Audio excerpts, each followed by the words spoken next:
transport architecture and secure network design. Welcome to this lesson on transport architecture and secure network design.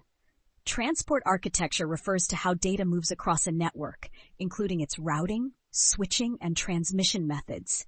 Different architectures, such as cut-through, store and forward, and data control management planes, impact network security, performance, and reliability. In this lesson, we will explore transport architecture principles, security risks, and best practices for designing secure, high-performance networks. Let's get started. Transport architecture defines how data packets are processed and forwarded across a network. It influences factors like speed, latency, reliability, and security. Understanding transport architecture is crucial because an insecure design can expose networks to eavesdropping, data corruption, and denial of service (DoS) attacks. Think of transport architecture like a highway system. If traffic is managed efficiently, cars, data packets move smoothly without congestion.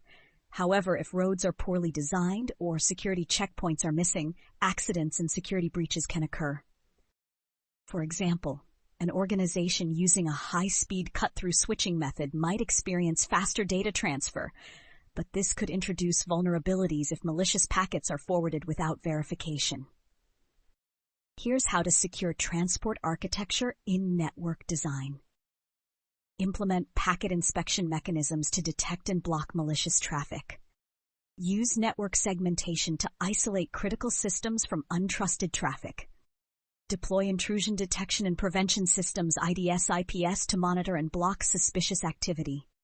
There are different types of transport architectures, each with unique performance and security characteristics. Understanding these differences helps organizations design more secure networks. Cut-through switching. Cut-through switching forwards packets as soon as the destination address is read. This reduces latency but can also forward malicious or corrupted packets without verification. Mitigation.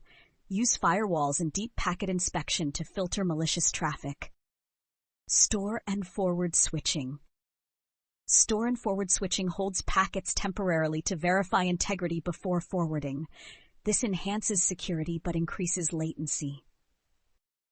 Mitigation. Use in high-security environments where data integrity is critical. Data control and management planes. In modern networks, data, control, and management planes separate traffic for security and efficiency. Mitigation. Restrict access to control and management planes to prevent unauthorized changes. Here's an example. A bank might use store and forward switching for financial transactions to ensure data integrity, while using cut-through switching for low-latency applications like real-time stock trading. Here's how to manage secure transport architectures. Apply access controls to network control planes to prevent unauthorized modifications. Use encryption for management traffic to prevent eavesdropping. Regularly monitor network traffic for signs of compromise or unauthorized changes.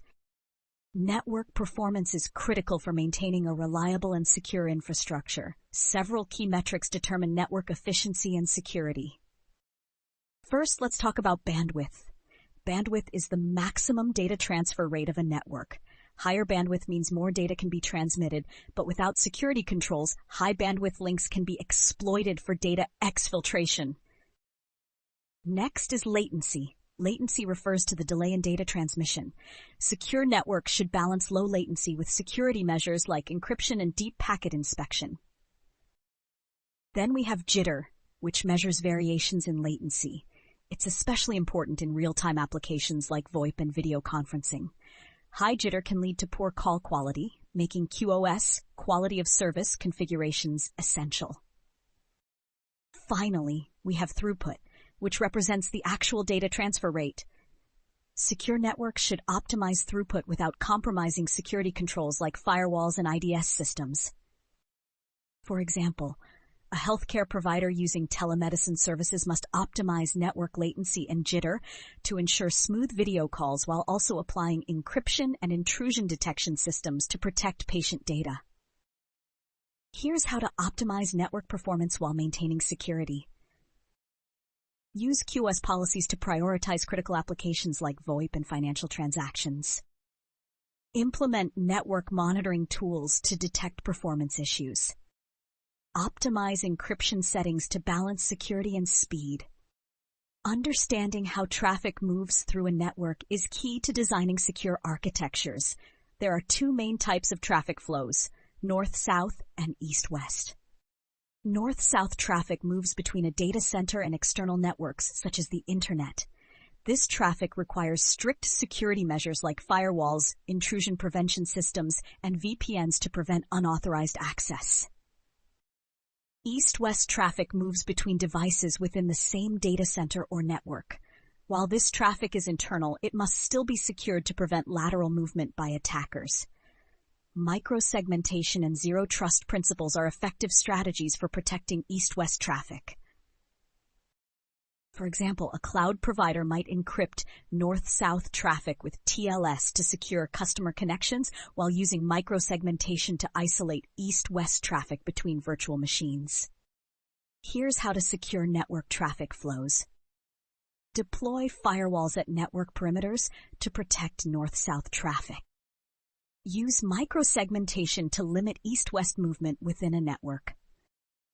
Monitor traffic flows for unusual patterns that could indicate an attack.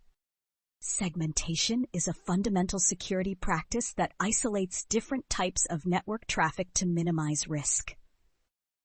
Physical segmentation uses separate network hardware to isolate traffic. This is common in high-security environments like military or financial institutions. Logical segmentation, on the other hand, uses technologies like VLANs, VPNs, and virtual routing to separate traffic without needing additional hardware. Microsegmentation takes this further by controlling traffic at a granular level, using software-defined policies to restrict communication between individual workloads. For example, a hospital using physical segmentation might have separate networks for medical devices and administrative staff, while logical segmentation ensures that only authorized users can access patient records. Here's how to implement secure network segmentation. Use VLANs to isolate sensitive traffic like financial transactions. Implement zero-trust policies to control access to critical systems. Regularly review network segmentation rules to prevent misconfigurations. Now, let's summarize what we've learned about transport architecture and secure network design. Transport architecture influences data flow, security, and performance in networks. Different switching methods like cut-through and store and forward have unique security implications. Network performance metrics like bandwidth, latency, and jitter affect security and user experience. North-south and east-west traffic flows must be secured to prevent data breaches and lateral movement. Segmentation techniques, including VLANs and microsegmentation, improve security and reduce attack surfaces. By understanding transport architecture and securing network designs, organizations can build efficient, scalable, and secure infrastructures that protect against cyber threats. This concludes our module on transport architecture and secure network design. Up next, physical and logical network segmentation. Stay secure.